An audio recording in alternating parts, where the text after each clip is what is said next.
Señor, tenemos el privilegio de poder abrir las Escrituras. Danos el entendimiento, Señor. Sabemos que en nuestras propias fuerzas esto es imposible. Por ello, Señor, rogamos ante ti para que la sabiduría del cielo, Señor, llegue a nuestros corazones por medio de tu Santo Espíritu y seamos desafiados, Señor, a aplicar tu palabra, a hacerlo con gozo y ánimo pronto. Señor, ayúdanos en medio de nuestras debilidades. Somos tan frágiles, Señor, que fácilmente nos desconcentramos. Somos tan débiles, Señor, que fácilmente perdemos el hilo conductor del mensaje, Señor. Pero ten misericordia de nosotros, Señor, para que podamos, Señor, ser expuestos a tu palabra y una vez más salir renovados.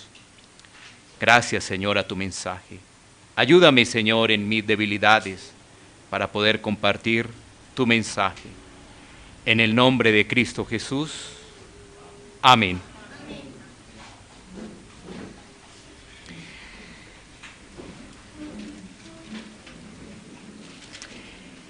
El Señor nos concede finalizar hoy el capítulo 14 de Hechos.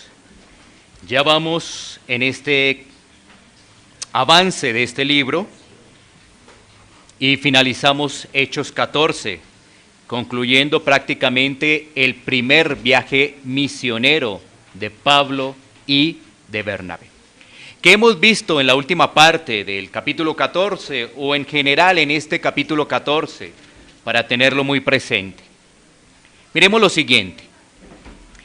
En Iconio, Pablo y Bernabé hablan valientemente en el nombre del Señor y realizan señales y milagros.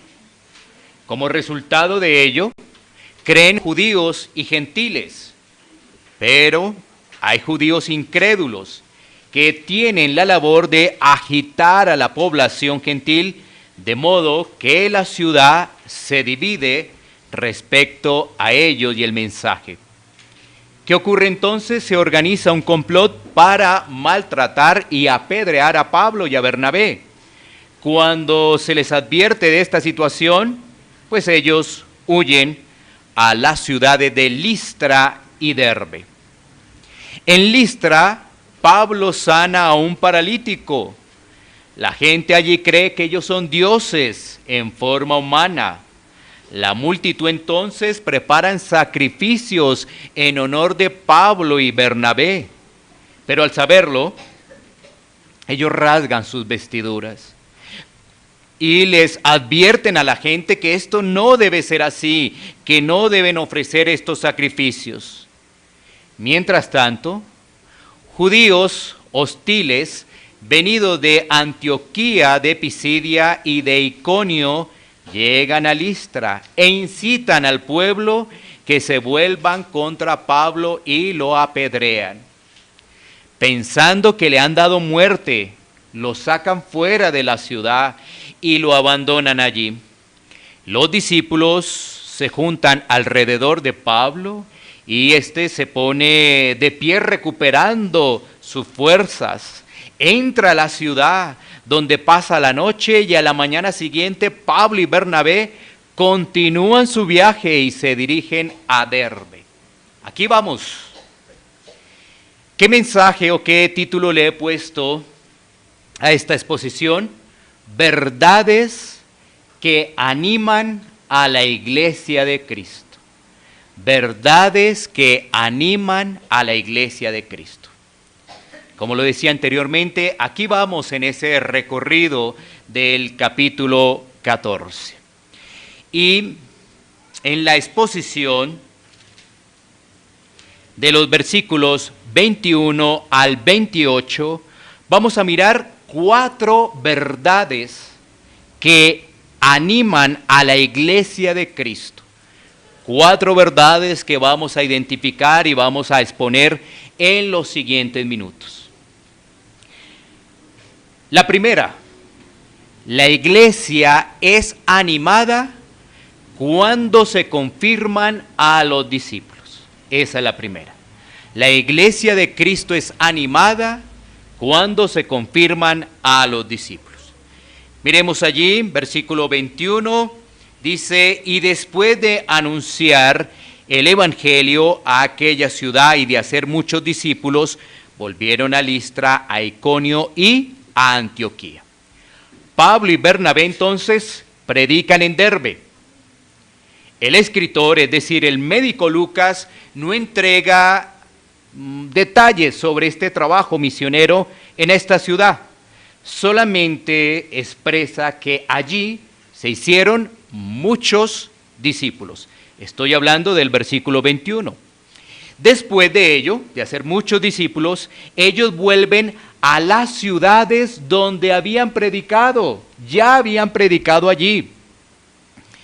Y básicamente esas ciudades son Listra, Iconio y Antioquía. Ellos regresan a esas ciudades donde habían tenido dificultades, donde habían pasado por pruebas. Ahora ellos vuelven con el objetivo de animar, de exhortar a esos creyentes, de confirmarlos. Vamos entonces al versículo 22, donde dice, confirmando los ánimos de los discípulos, exhortándoles a que permaneciesen en la fe y diciéndoles, es necesario que a través de muchas tribulaciones entremos en el reino de Dios. Esa palabra con que inicia el versículo 22, confirmando, hace referencia a fortalecer a los creyentes. Fortalecer a los creyentes. Confirmando entonces está haciendo referencia a fortalecer a los creyentes. Bueno, pregunta, ¿cómo se pueden fortalecer los creyentes? Bueno, respuesta, a través de la exposición de la palabra. Tenemos una pregunta, una respuesta que le hacemos allí al texto. ¿Cómo se pueden fortalecer los creyentes? Bueno, a través de la exposición de la palabra. Miremos un momento Hechos capítulo 20, versículos 31 y 32. Hechos capítulo 20, versículos 31 y 32. Dice la Escritura, por tanto velad, acordándoos que por 3 años de noche y de día no he cesado de amonestar con lágrimas a cada uno. Y ahora, hermanos, os encomiendo a Dios y a la palabra de su gracia, que tiene poder para sobreedificaros y daros herencia con todos los santificados. A veces buscamos fórmulas mágicas para ser fortalecidos. A veces se busca fórmulas extrabíblicas para ser fortalecidos. Pero cuando nosotros vamos a la palabra, nos damos cuenta que es suficiente, que tiene poder para edificarnos y para santificarnos, para seguir avanzando en esa carrera de la fe. Es la palabra de Dios la que tiene ese poder. Así que un pastor debe exponer todo el consejo de Dios, animando a los creyentes para que sean fortalecidos por medio de las Escrituras y así avanzar y así la iglesia crecer. Bueno, así que aquí tenemos este primer elemento o este primer punto. La iglesia es animada cuando se confirman los discípulos. Y tenemos que expresar que Pablo y Bernabé regresan a esas ciudades donde habían compartido el mensaje pese a las adversidades, con el fin de animarles, con el fin de seguirles exponiendo las Escrituras. Y así ellos puedan entender lo que viene. ¿Qué es lo que viene? Bueno, nuestro segundo punto. La iglesia es animada cuando se exhorta a permanecer en la fe en medio de las pruebas. La iglesia es animada cuando se exhorta a permanecer en la fe en medio de las pruebas. Volvamos a mirar el versículo 22. Confirmando los ánimos de los discípulos, exhortándoles a que permaneciesen en la fe y diciéndoles: es necesario que a través de muchas tribulaciones entremos en el reino de Dios. Pablo y Bernabé ya eran ejemplos claros de persecución, así es. Miremos el ejemplo específicamente de Pablo, cómo le ha tocado vivir hasta el momento, es decir, hasta el capítulo 14. Vamos a tomarlo desde su conversión hasta el capítulo 14, es decir, capítulo 9 hasta el capítulo 14, y ver todo lo que ha vivido Pablo. Miremos así rápidamente, Hechos 9:23. No es que lo vayamos a leer, pero quiero hacer una referencia porque son varios versículos. ¿Qué pasa en Hechos 9:23? Pablo recibe noticias que los judíos tienen consejo para matarle después de su conversión y también su predicación en Damasco. Miren, Pablo inicia su carrera cristiana, pero ya tiene persecución. Qué interesante es esto para cada uno de nosotros y el desafío que tiene la palabra para aquel que dice que es cristiano. Pablo prácticamente desde el momento de su conversión ya querían quitarle la vida, ya lo estaban persiguiendo. En Hechos capítulo 9, versículo 29, Saulo, después ya en Jerusalén, también recibe amenazas y los hermanos lo envían a Tarso. Es decir, ahora él está en Jerusalén, pero allí tampoco está tranquilo, recibe amenazas y es enviado entonces a Tarso. Ya avanzando en Hechos, capítulo 13, versículo 6, en Pafos, Pablo, ya con Bernabé, tiene la oposición de Bar Jesús. ¿Recuerdan lo que ocurrió con Bar Jesús? Había oposición porque no quería Bar Jesús que se predicara el evangelio. Esto se da en el marco de su primer viaje misionero. Mira cómo va avanzando todo en la vida de Pablo. Bastante oposición, persecución. Hechos 13:50. Pablo ahora está en Antioquía de Pisidia. Está junto con Bernabé, donde los persiguen y los sacan de la ciudad y son trasladados a Iconio. Nuevamente allí hay persecución. ¿Persecución por qué? Por anunciar el mensaje de Cristo, el mensaje de salvación, el mensaje de perdón de pecados. Por ello hay persecución. Y ya en Hechos 14:5, los judíos y gentiles se lanzan a apedrearlos, entonces ellos tienen que salir para Listra y Derbe. Ya cada vez hay más situaciones riesgosas para Pablo. Mira, en Hechos 9 hay información de que quieren matarlo, pero él sale. Lo mismo ocurre en Jerusalén. Tiene que salir. Pero si tú te das cuenta, en la medida que va avanzando, esos riesgos se vuelven más inminentes. Y el último riesgo que ocurre es en Hechos 14:5. ¿Qué quieren hacer los judíos? ¿Qué quieren hacer también los gentiles? Apedrearlos. Apedrearlos. Pero ¿qué tenemos en Hechos 14:19? Lo lograron, apedrearon a Pablo. En Hechos 14:19 vemos que judíos de las ciudades donde ya habían estado Pablo y Bernabé persuaden a la multitud para que Pablo sea apedreado y se piensa que allí murió, que estaba como muerto, como lo dice el relato. ¿Cómo va avanzando esa prueba? ¿Cómo va avanzando esa persecución? Y sin duda, la vida cristiana está marcada por diferentes pruebas. Por ejemplo, acá, por predicar el evangelio, por defender la fe, por hablar del nombre de Cristo, Pablo está en persecución y pasa diferentes pruebas.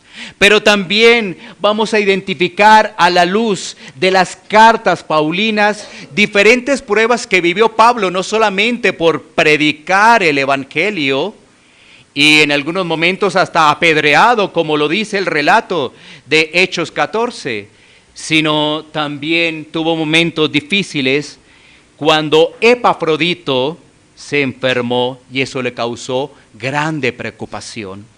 Esto lo podemos registrar en Filipenses, capítulo 2, versículos 26 y 27. Miremos este pasaje, sí.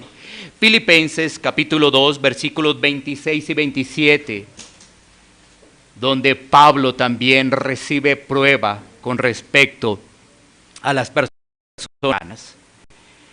Dice la Escritura, porque él tenía gran deseo de veros a todos vosotros y gravemente se angustió porque habías oído que había enfermado, pues en verdad estuvo enfermo, a punto de morir, pero Dios tuvo misericordia de él, y no solamente de él, sino también de mí, para que yo no tuviese tristeza sobre tristeza.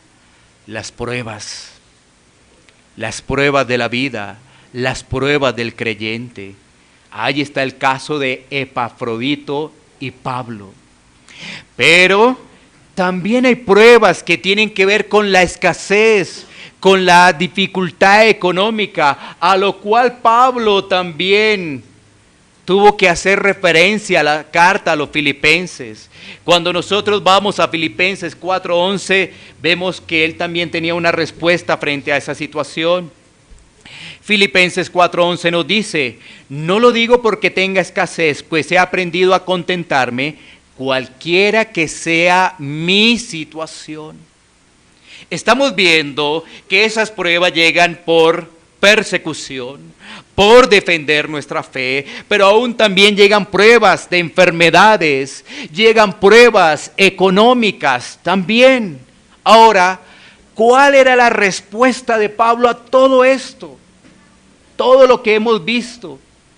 Bueno, hay un interesante pasaje en la segunda carta a los Corintios, en el capítulo 4, versículo 17 y 18. Allí hay una respuesta muy importante de Pablo frente a las pruebas, frente a las tribulaciones.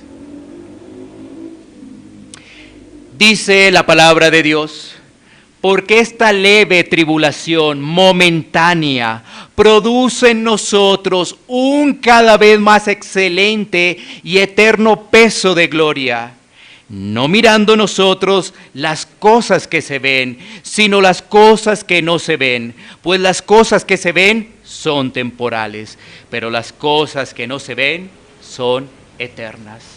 Sin duda, Pablo, allí en sus cartas y en lo que nos relata también el médico Lucas, es un referente para mirar el tema de las pruebas.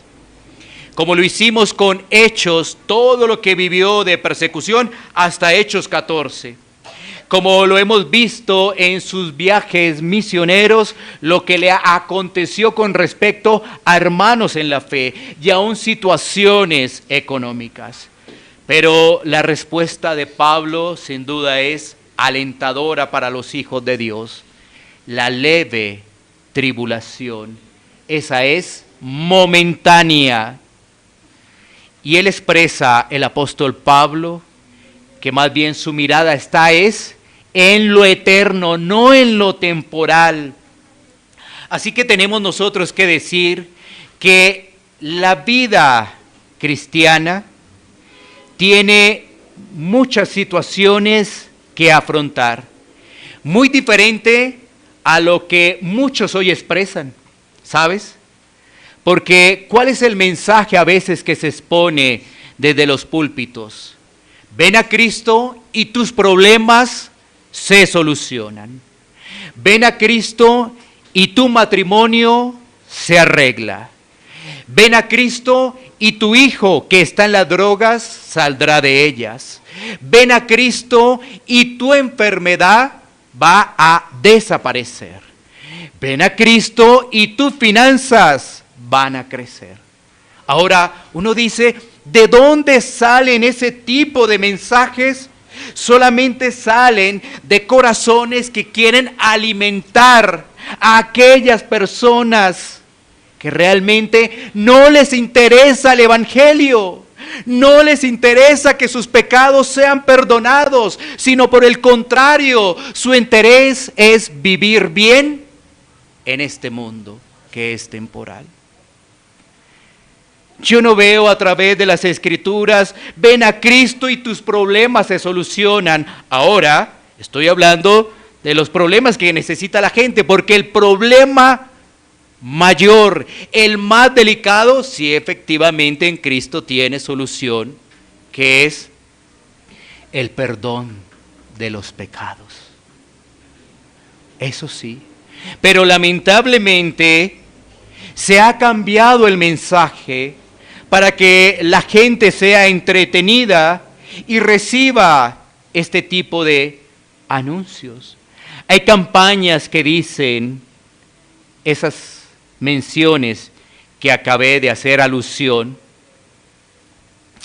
Ahora, más bien nosotros deberíamos centrarnos en la vida eterna, no en lo temporal.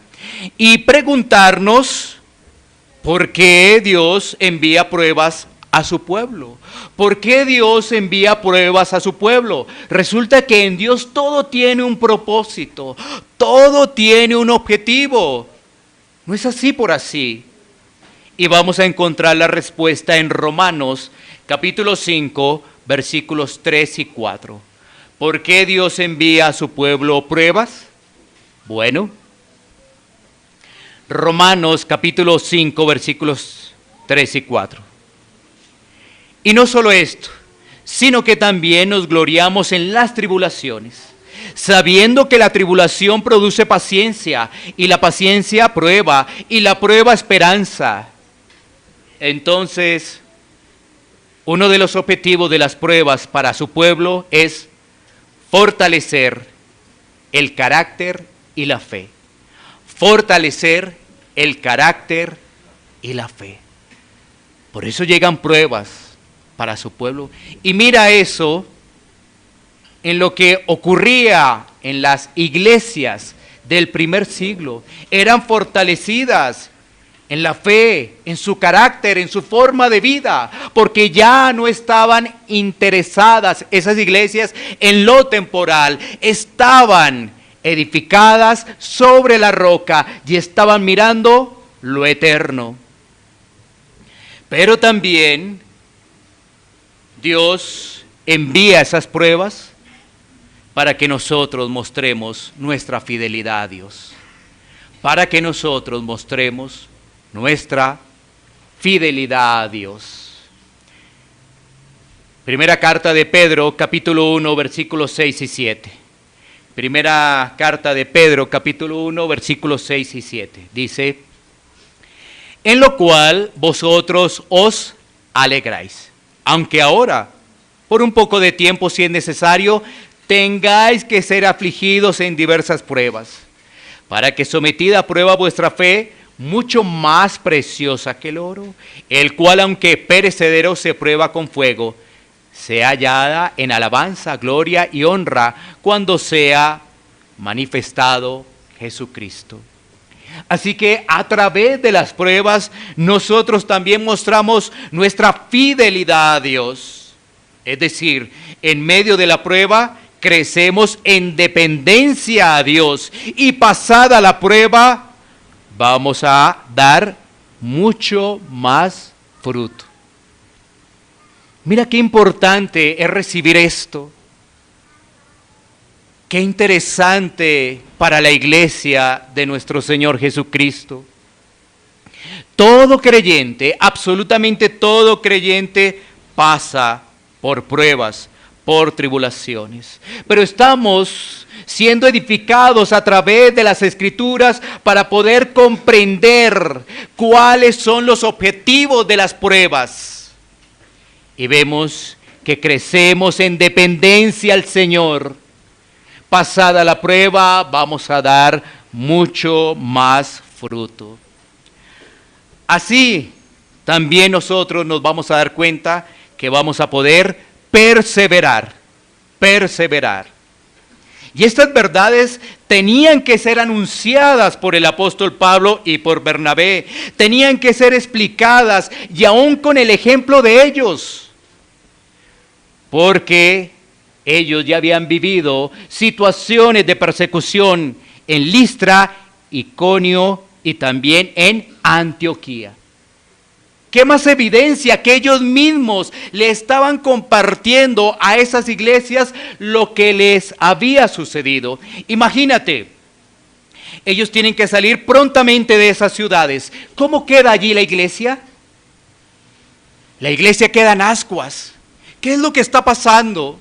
¿Será que ellos van a regresar? ¿Por qué el Señor no cuida a sus hijos?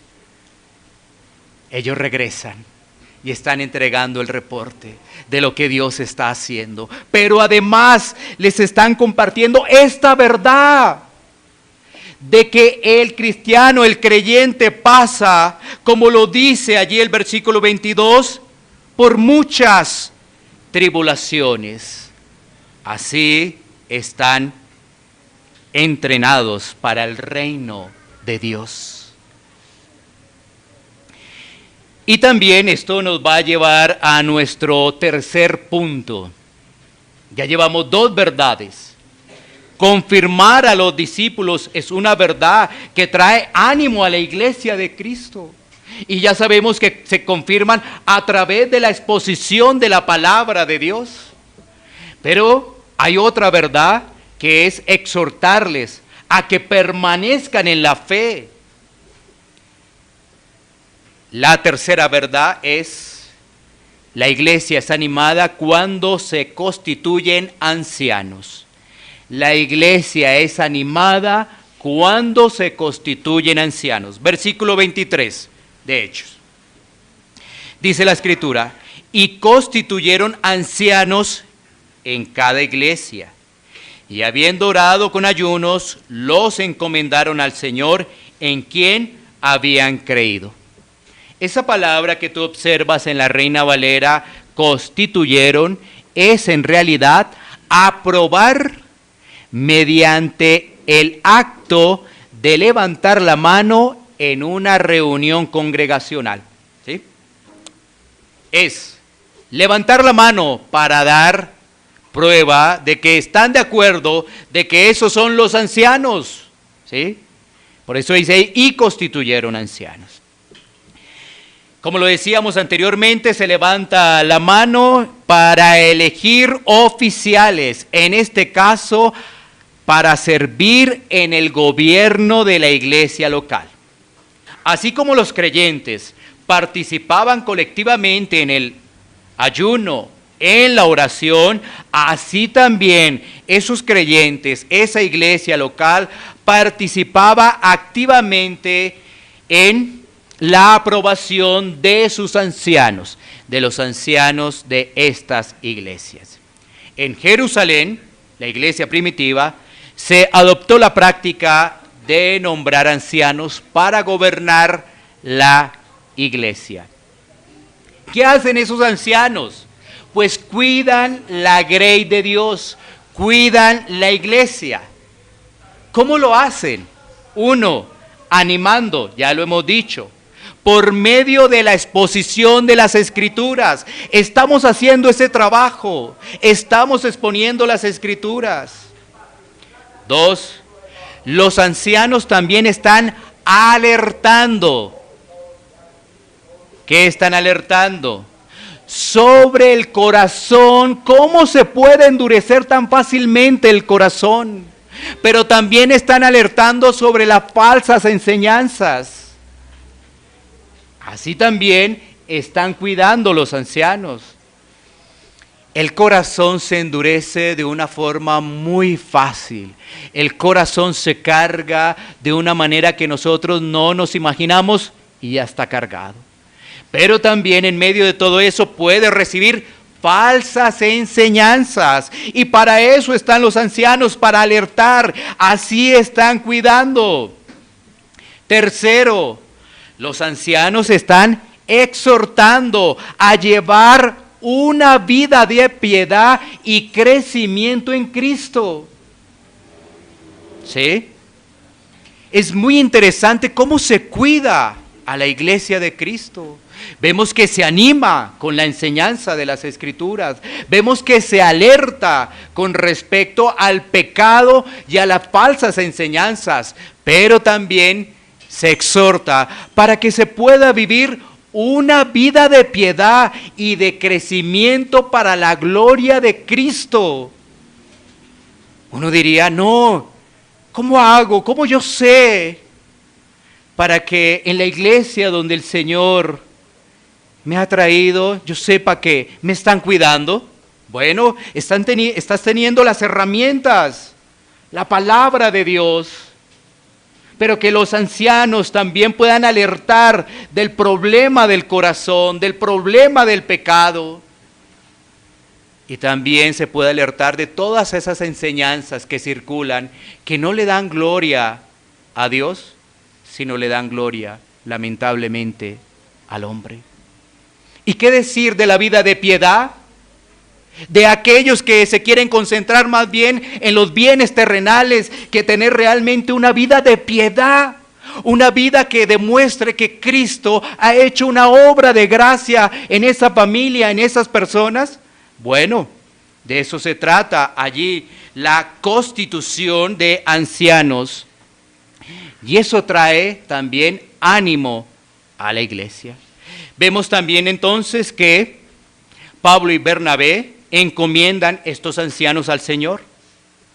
Es decir, sin Dios la casa no puede ser edificada.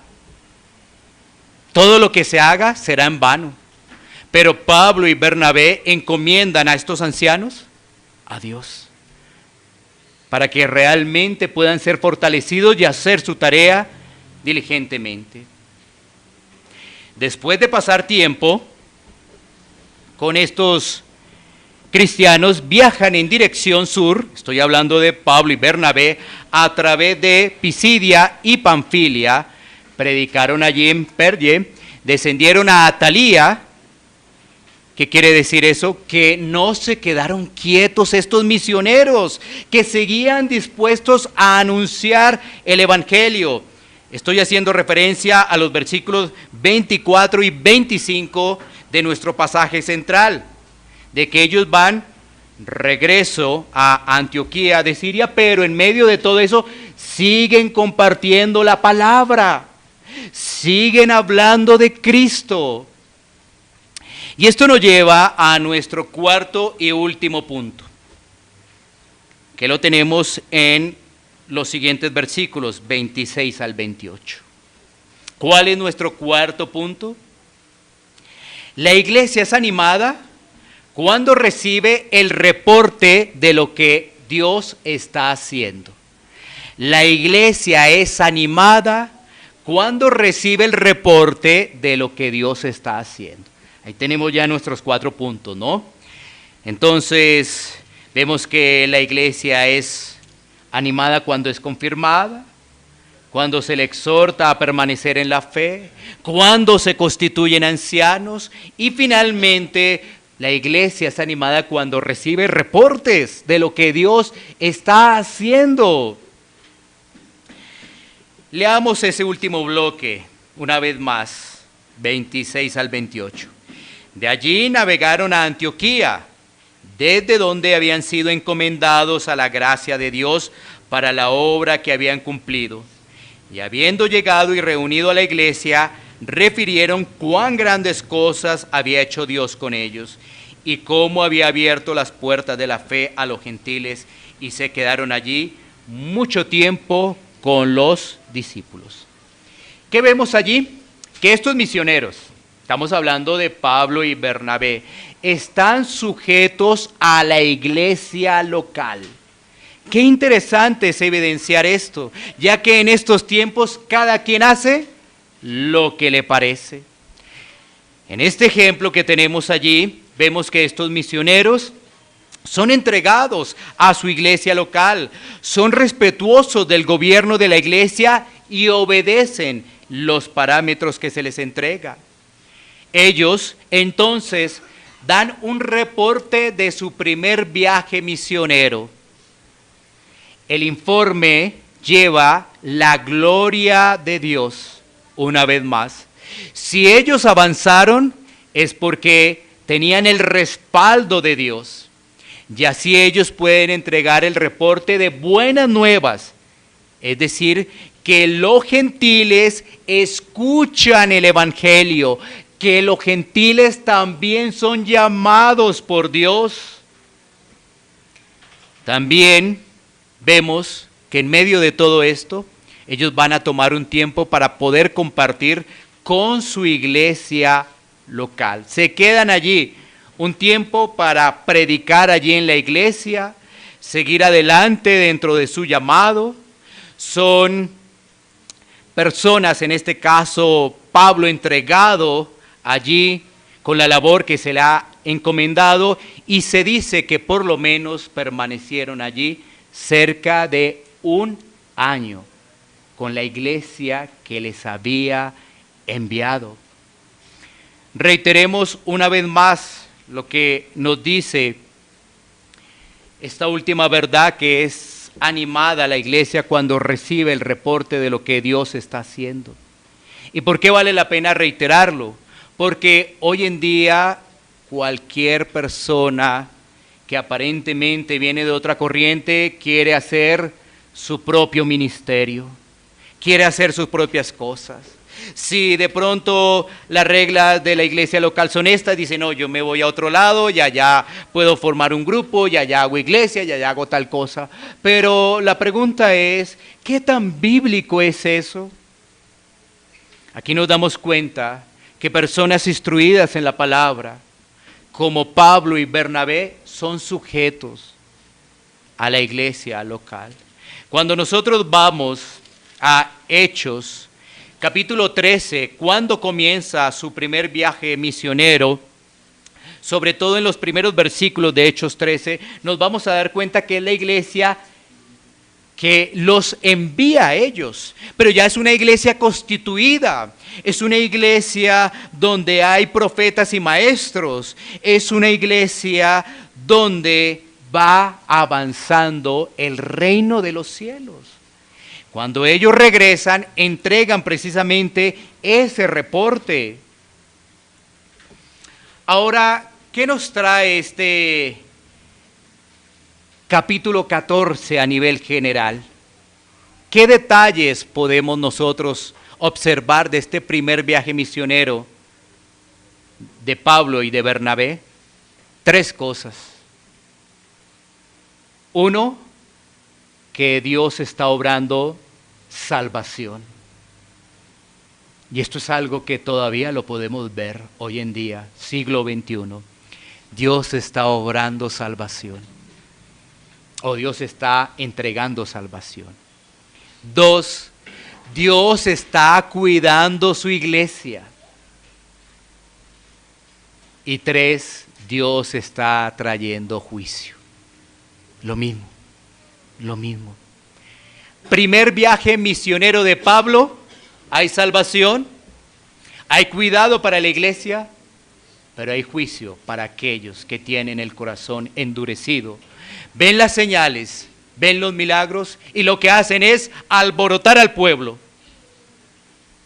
para que rechacen el mensaje. Eso es lo mismo que sucede hoy en día.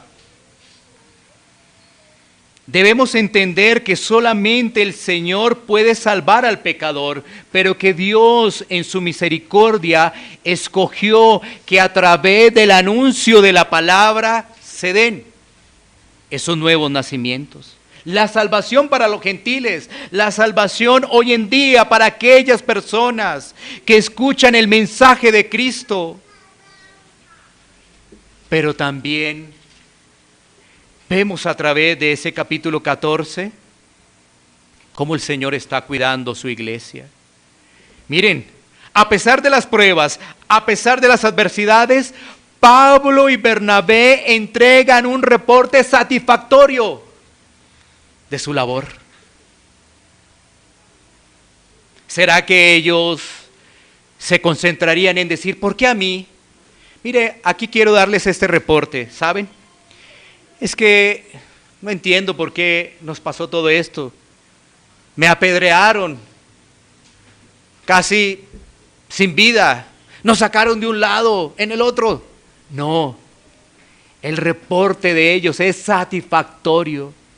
Porque sabían, porque estaban entendiendo que en medio de la prueba Dios los estaba fortaleciendo. Dios estaba trabajando con Pablo y Bernabé. Dios estaba haciendo obra de gracia sobre estos dos misioneros, sobre estos dos enviados. Así pueden entregar satisfactoriamente este reporte, el cuidado de Dios para la iglesia.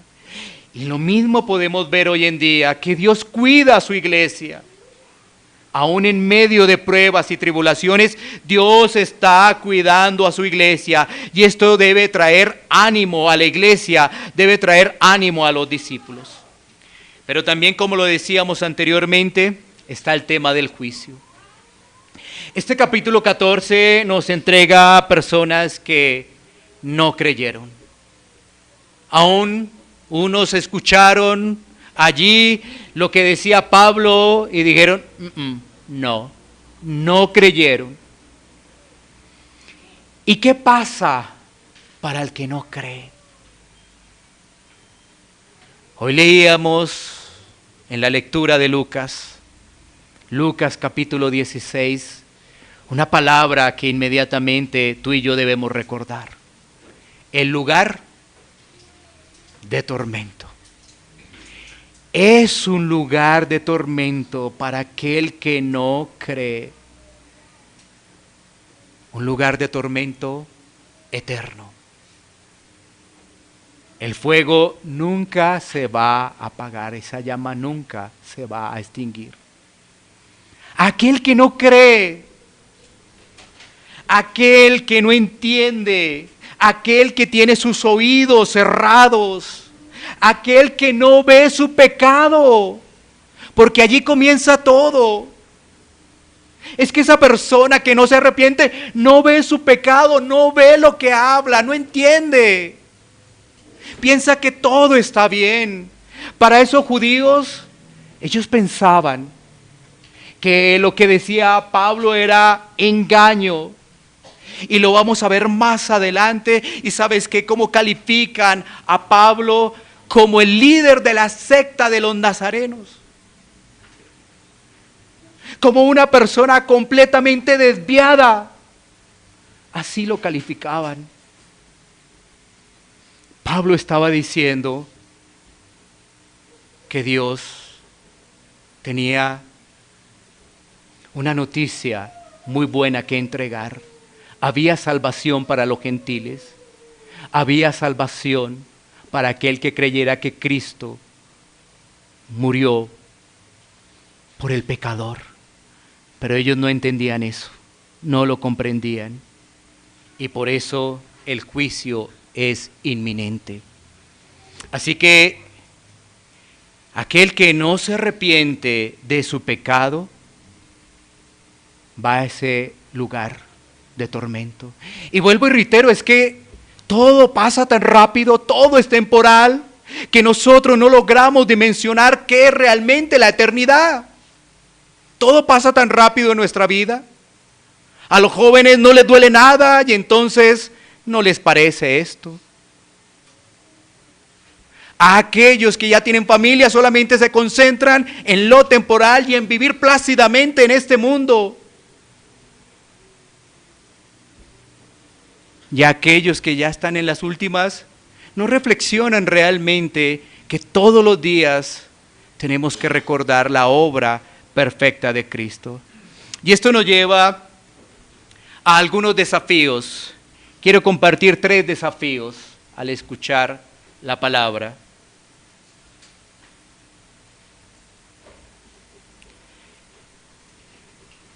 Lo primero, la iglesia de Cristo necesita recibir ánimo y exhortación continuamente. La iglesia de Cristo necesita recibir ánimo y exhortación continuamente. ¿Por qué? Por las pruebas. ¿Por qué? Por la lucha que tenemos con el pecado. Por eso necesitamos recibir ánimo y exhortación continuamente. ¿Cuál es el desafío? El desafío es que oremos fervientemente para que por medio de la exposición de la palabra se pueda recibir ese ánimo y exhortación. Oremos fervientemente para que nuestros oídos lleguen dispuestos, lleguen atentos para recibir ánimo y para recibir exhortación. Porque, ¿qué es lo que ocurre hoy en día? Cuando un predicador termina su exposición y se le acercan las personas y dicen: oh, pastor, qué buen mensaje. Oh, pastor, gracias. Pero no dicen: pastor, he salido desafiado por su mensaje. Pastor, tengo un desafío en mi vida, orar fervientemente. No dicen eso, porque solamente es gusto. Ah, el mensaje fue bonito. Ah, qué bueno, pastor. Permíteme darte un abrazo. Pero ¿cuál es el desafío? ¿Cómo salimos de la iglesia local al escuchar la palabra? Y el desafío es orar fervientemente para que nuestros oídos sean animados y exhortados cada vez que se expone la palabra de Dios. Pero esto sería muy sencillo si no hacemos esa labor, si no hacemos esa tarea. Los siguientes días, los siguientes meses, estaremos como la parábola del sembrador. Alguien nos está robando el mensaje. O algo nos está robando el mensaje. Quizá los afanes, quizá las riquezas, quizá Satanás. Algo estaría pasando. Porque la iglesia tiene que ser desafiada. La iglesia de Cristo tiene que ser desafiada. Nosotros nos desanimamos muy fácilmente por circunstancias. Mira, las pruebas nos traen desánimo. ¿Quién no se ha desanimado acá? ¿Por alguna circunstancia? ¿Quién? Cuando vamos a hacer el balance uno dice: no, sí, tal cosa, tal otra, tal situación. Eso trae desánimo. Por eso necesitamos orar fervientemente. De igual forma, en ese ánimo y exhortación que necesita recibir la iglesia, deberíamos preguntarnos, como le sucedió a Pablo, si por testificar a Cristo hemos recibido rechazo. O todavía decimos: no comparto porque ¿qué dirán los demás? Porque vemos que Pablo, desde que comenzó su conversión, prácticamente fue rechazado. Y claro, alguien podría decir: no estamos en el primer siglo. Por supuesto, no estamos en el primer siglo, estamos en Occidente. Aparentemente aquí no hay persecución. Pero tú y yo sabemos lo que se viene para la siguiente generación. No es de ocultar la cantidad de personas que vemos en el transporte público, en la calle. Personas que podemos ver aún en reuniones o aún en oficinas de trabajo, que son del mismo sexo y se aman.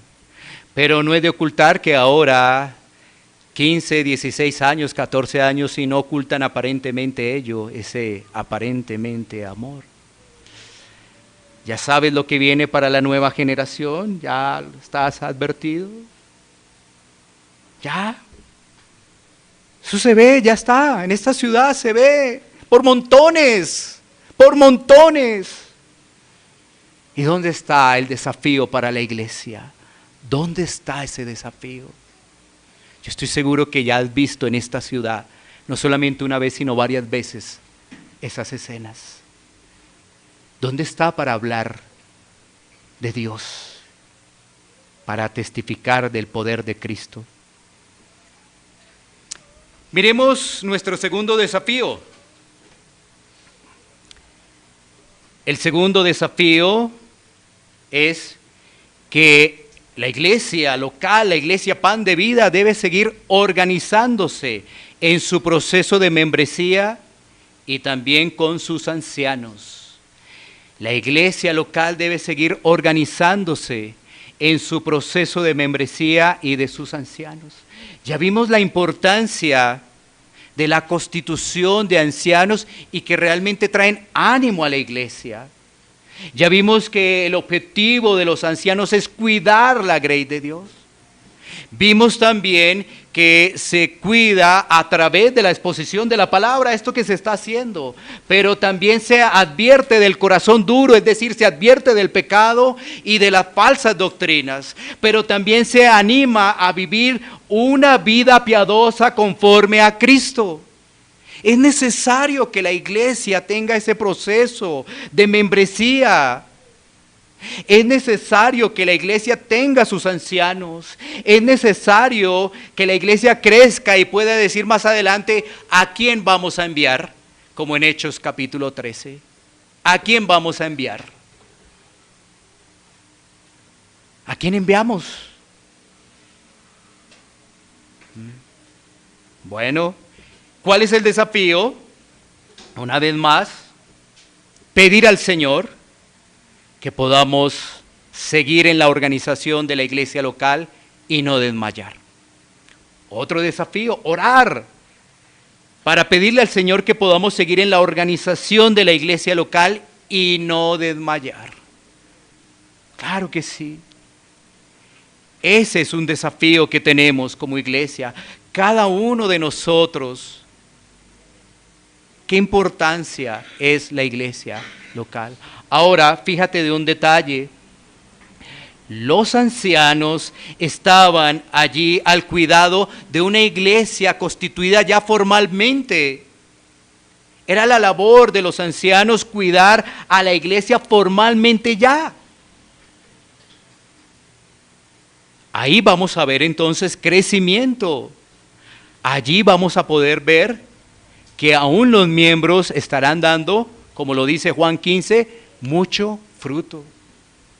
Todavía nos faltan pasos para ello.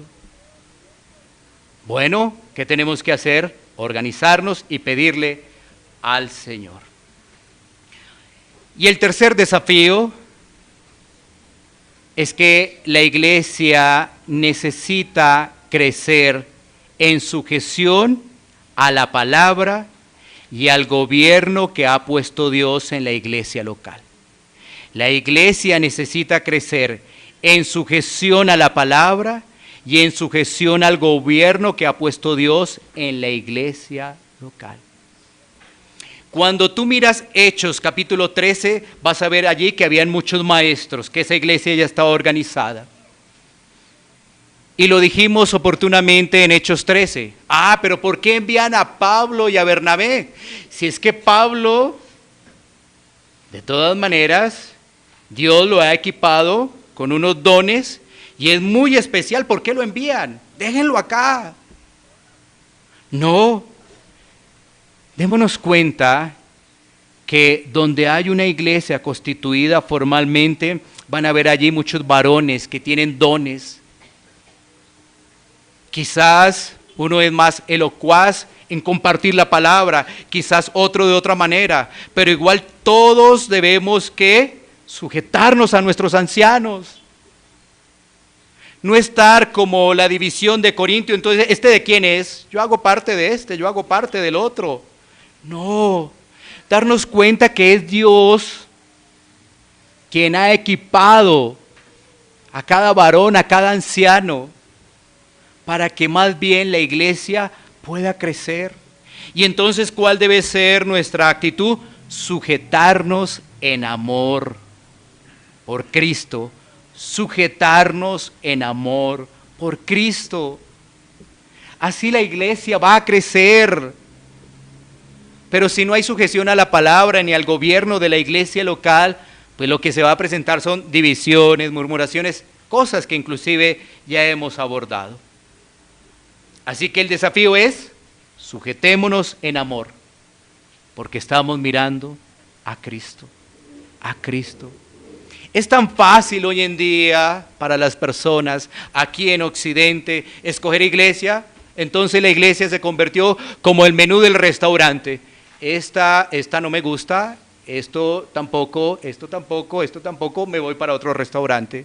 Y así pasa, deambulan aparentemente cristianos de una iglesia a otra, deambulando porque nunca realmente se sujetan, porque no tienen un corazón sensible a Dios.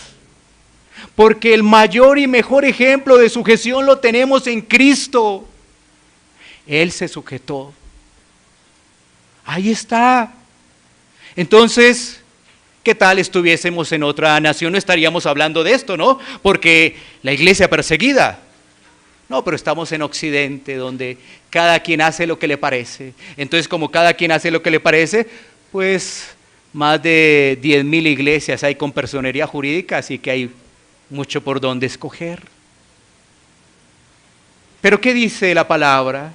¿Qué nos enseña las Escrituras a cada uno de nosotros? Que nos sujetemos en amor. Recuerda lo que dice Hechos 2, y el Señor añadía a la iglesia a aquellos que eran salvos. Era el Señor. Así que clamemos a Cristo por una iglesia bíblica. Reconozcamos nuestra debilidad, lo que ha pasado en este proceso de iglesia local. A muchos ha podido traer desánimo, quizás a quien habla también. Pero, ¿qué me dice hoy la palabra? ¿Qué te dice hoy la palabra? ¿Cuál es el desafío que te muestra la palabra? Hechos 14:22. Es necesario que a través de muchas tribulaciones entremos en el reino de Dios. Que entremos en el reino de Dios. Es decir, sigamos adelante, perseveremos, sigamos adelante. Ahora, eso no quiere decir que mañana, pasado mañana no se presenten obstáculos. Claro que se van a presentar y van a seguir durante toda la vida. Pero esto lo que hace es animarnos. Mira, ¿no te parece algo extraño? Yo traigo este mensaje y le pongo como título verdades que animan a la iglesia de Cristo. Y lo primero que digo es, la prueba, ¿eso anima a alguien? Es que para el lenguaje del mundo, esto no se entiende. Recuerda, el lenguaje de Dios es contravía a lo del mundo. Realmente a nosotros los hijos de Dios esto sí nos anima, pero aquel que no ve su condición, por el contrario, pasará esto como si nada. Pruebas. No, por eso reitero, para concluir, estemos unidos, juntos, clamando al Señor por una iglesia bíblica, por una iglesia que está reconociendo su dependencia a Dios. Y esto nos va a reiterar una vez más que debemos correr a Cristo para que Él nos sustente. Debemos correr a Él, no quedarnos pensando, correr a Él, porque Él es nuestro sustento y nuestro pronto auxilio en medio de las tribulaciones. Vamos a tomar un tiempo para poder orar.